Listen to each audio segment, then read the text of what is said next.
है कि इस जन्म में भजन करके भगवान को प्राप्त कर लिया जाए।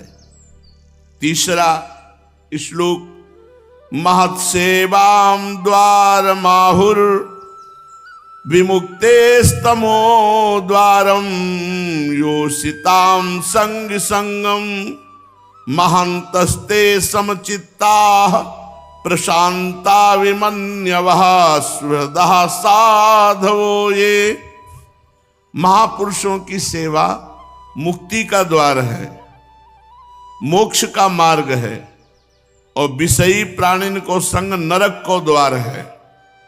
अब महापुरुषन के लक्षण वर्णन करे, कहते हैं महांतस्ते समचित्ता प्रशांता विमन्यवः सुहृदा साधवो। ये जो समचित्त हैं, सुख और दुख में, मान अपमान में, लाभ हानि में एक रस रहे हैं, वो समचित्ता। जो शत्रु मित्रों में भेद नहीं रखे हैं, जो सदा शांत रहे हैं, प्रशांता, जो कबहू क्रोध नहीं करे हैं, विमन्यवः, और सबसे मैत्री भाव रखे हैं, सुहृदः साधवो। ये ऐसे सदाचारी जनों को महात्मा कहा गया है, और ऐसे महात्माओं का संग मोक्ष का द्वार है, और कामी पुरुषों का संग नरक का द्वार है। चौथा श्लोक, रहो गणे तत्तपसा न याति न चेज्जया निरूपणात् गृहाद्वा न छंदसा नैव जलाग्नि सूर्यैर् बिना महत्पाद रजोभिषेकम। श्री जड़ भरत जी महाराज राजा रहुगण को समझाए रहे हैं कि हे रहुगण, वा परम तत्व को जाको ज्ञान कहे हैं, जाको वासुदेव कहे हैं, वही पाए सके है जो महापुरुषन की श्री चरण रज में अपनों को अभिषेक करे हैं। जब ताई महापुरुषन की चरण रज ग्रहण नहीं करोगे, वह परम तत्व हाथ नहीं लग सके है। चाहे भले ही कठिन सो कठिन तपस्या कर लियो, चाहे बड़े से बड़ो यज्ञ कर लियो, चाहे बड़ो भारी बैरागी बन जाओ, चाहे पूरे गृहस्थ बन के देख लियो, चाहे वेद पाठ कर लियो, चाहे जल की उपासना कर लियो, चाहे अग्नि की उपासना, चाहे सूर्य की उपासना, इनमें सो एक हूं प्रयत्न भगवत प्राप्ति नहीं करा सके जब तक महापुरुषन के चरण रज से अभिषेक नहीं करोगे। केवल एक ही प्रयत्न है, महापुरुषों के चरणन की रज को अपने माथे पे श्रद्धा पूर्वक धारण करनो, बस। पांचवा श्लोक, परम धाम को अधिकारी वही है जामे या लक्षण जागृत हो जाए। शांता समदृशः शुद्धा सर्वभूतानुरंजना यांत्यंजसाच्युत पद मच्युत प्रिय बांधवा। जो शांत होए, जामे चंचलता न होए, ये लक्षण जिसमें वो परम पद का अधिकारी हो चुका है।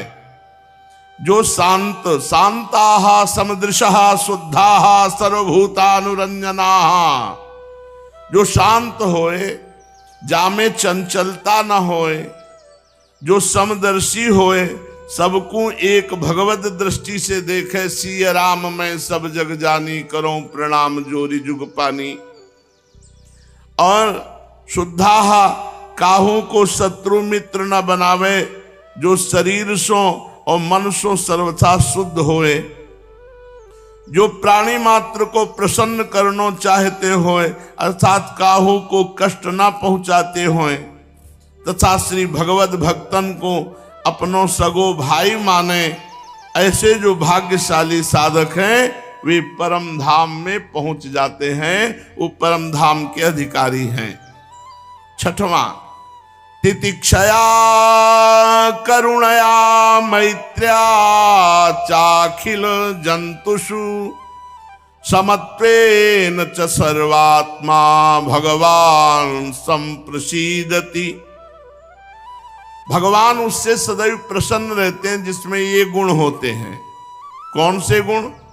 दुख कष्ट विपत्ति सर्दी गर्मी आदि के सहिवे की शक्ति होए, सबसे दया का भाव हो, सबसो मैत्री हो और सब में समता हो, जामे ये सद्गुण होए वाही सो श्री प्राणनाथ भगवान प्रसन्न हो सके हैं। जो दुख कष्ट विपत्ति सर्दी गर्मी अपमान ये सहिवे की सामर्थ्य रखते हो, जो सबसे दया मैत्री, जो सबसे समता का व्यवहार, उससे भगवान प्रसन्न हो जाते हैं। 7वां श्लोक, निरपेक्षम मुनिम शांतम निर्वैरम समदर्शनम अनुव्रजाम्य हम नित्यम पूये ये त्यंग भी। श्री प्राणनाथ भगवान श्री कृष्ण स्वयं अपने श्री मुख से भक्त की प्रशंसा करके कहते हैं, हे उद्धव, मैं ऐसे भक्त के पीछे पीछे सदैव चलता रहूं हूं जामे ऐसे लक्षण होए, निरपेक्ष जो काहू सो कछु लेवे की कामना ही नहीं करता होए, मुनि जो मननशील होए, कैसी हो परिस्थिति में जाकी शांति भंग न होए, निर्वैर जो काहू सो बैर न करतो होए, समदर्शन जो सबको एक समान देखतो होए, ये अपनो है ये परायो है, ये शत्रु है ये मित्र है, ऐसो भेदभाव जाके मन में ना होए, वो समदर्शी।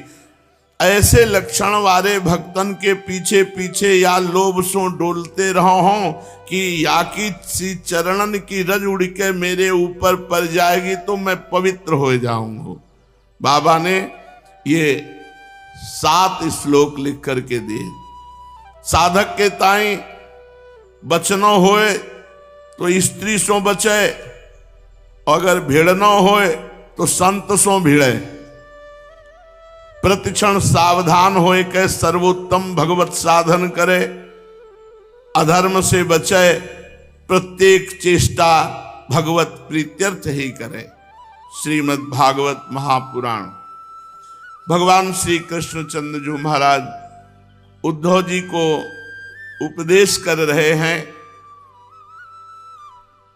प्रिय उद्धव, ये मनुष्य शरीर समस्त शुभ फलों की प्राप्ति का मूल है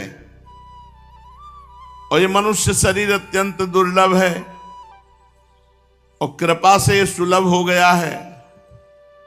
इस संसार सागर से पार जाने के लिए ये मनुष्य शरीर एक सुदृढ़ नौका है। शरण ग्रहण मात्र से गुरुदेव इसके केवट हैं।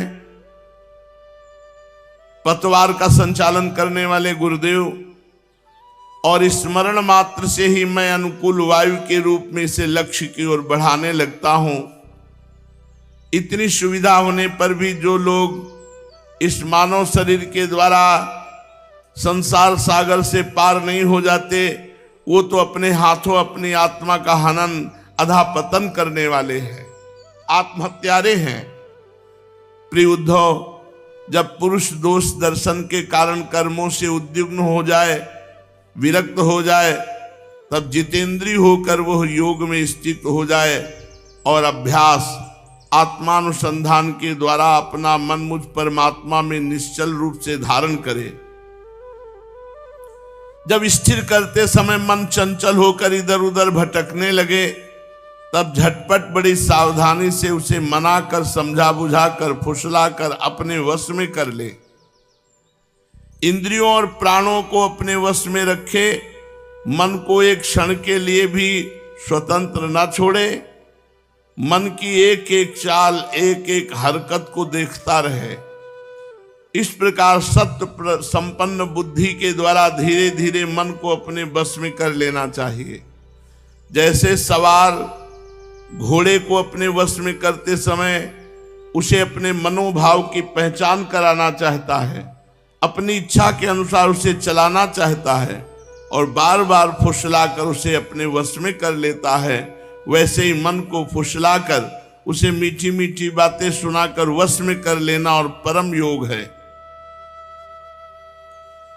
सांख्य शास्त्र में प्रकृति से लेकर शरीर पर्यंत सृष्टि का जो क्रम बतलाया गया है, उसके अनुसार सृष्टि चिंतन करना चाहिए और जिस क्रम से शरीर आदि का प्रकृति में लय बताया गया है उस प्रकार लय का चिंतन करना चाहिए।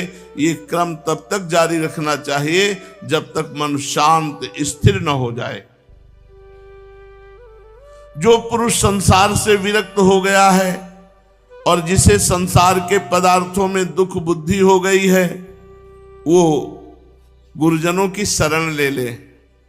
भगवान आदेश कर रहे हैं वो गुरु बनावे और गुरुजनों के उपदेश को भली भांति समझकर बार बार अपने स्वरूप के ही चिंतन में संलग्न रहे। इस अभ्यास से बहुत शीघ्र उसका मन अपनी वह चंचलता जो अनात्मा शरीर आदि में आत्मबुद्धि करने से हुई है छोड़ देता है। मन एकाग्र हो जाता है। यम नियम आसन प्राणायाम प्रत्याहार धारणा ध्यान और समाधि योग मार्ग से वस्तु तत्व का निरीक्षण परीक्षण करने वाली आत्मविद्या से और मेरी प्रतिमा के पूजन से भगवत चिंतन होने लगता है। भगवान आदेश कर रहे हैं प्रतिमा पूजन के लिए। हमें भगवान के आदेश को मानना चाहिए, इन संसारी लोगों के नहीं। अरे बोले तो मूर्ति पूजक भगवान आदेश कर रहे हैं।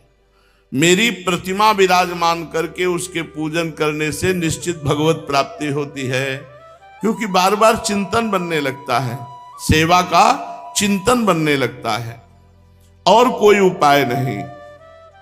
उद्धव, वैसे तो योगी कोई कभी निंदित कर्म करता ही नहीं। बहुत ध्यान देने की बात है। भगत उपासक योगी कभी कोई पाप कर्म नहीं करता, परंतु यदि कभी उससे प्रमादवश कुसंगवश कोई ऐसा कार्य बन जाए जिसे पाप कहते हैं, तो वो अन्य कोई प्रायश्चित न करे। जो साधना कर रहा है उसी से भस्म हो जाएगा। नाम जप नाम कीर्तन भगवत कथा लीला श्रवण गायन, इसी से सारे पाप भस्म हो जाएंगे। उसे कृच्छ चंद्रायण आदि दूसरे प्रायश्चित कभी नहीं करना चाहिए। अपने अपने अधिकार में जो निष्ठा है वही गुण कहा गया है। इस गुण दोष और विधि निषेध के विधान से यही तात्पर्य निकलता है कि किसी प्रकार विषयासक्ति का परित्याग हो जाए। बस